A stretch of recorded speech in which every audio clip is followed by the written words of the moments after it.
to pilots, to teachers, to flight attendants, to nurses that are pushing back against this in a peaceful and effective way, hold the freaking line. Like, this fight matters. It absolutely matters. This is not an anti-vaccine stance, although there are people who are against the vaccine. Okay, that's fine. But more than anything, like the mass protests that you are seeing around the world, the protests that you are seeing here that very often aren't covered by the media, the boycotts that you're seeing, the walking off of jobs that you are seeing, it's a big, massive pushback against these mandates, against these passports that are a huge infringement upon people's liberty and their ability to provide for their families. And honestly, I just have so little understanding at this point of Christians who don't see what's happening, who don't see this as a huge infringement upon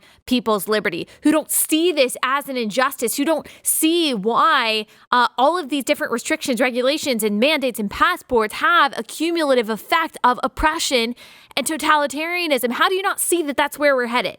Like, if you are someone over the past year who has talked about police brutality, and yet you're looking at what's going on in Australia where people are being beaten in the streets because they're peacefully protesting, you don't have anything to say about that. Or maybe you think that's good, or maybe you think the police should be enforcing these vaccine mandates and vaccine passports and mask wearing and all of that. You're a giant hypocrite and you don't see what's going on. Like, too many people did not pay attention in history class when it came to the history of the 20th century and the patterns that we see leading up to totalitarianism.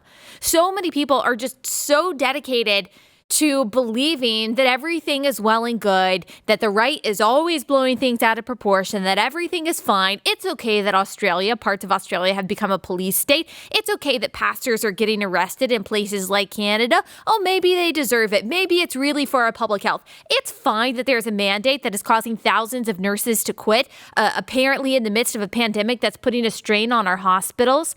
Oh, it's fine that military servicemen and women who signed up to pay the ultimate sacrifice are now being booted out of the military because they won't get a vaccine for a disease that they probably have natural immunity for, or if they don't, they simply don't want to get the vaccine, and that choice should be honored. Oh, that's all fine. It's just a mask. It's just another restriction. It's just a mandate. It's, just the Biden administration saying that they are going to cut antibody supply to these certain southern states that won't go along with his authoritarian mandates. It's fine. It's all for public health. You're asleep. You're asleep. And I just have so little patience for that anymore. How do you not see what's going on?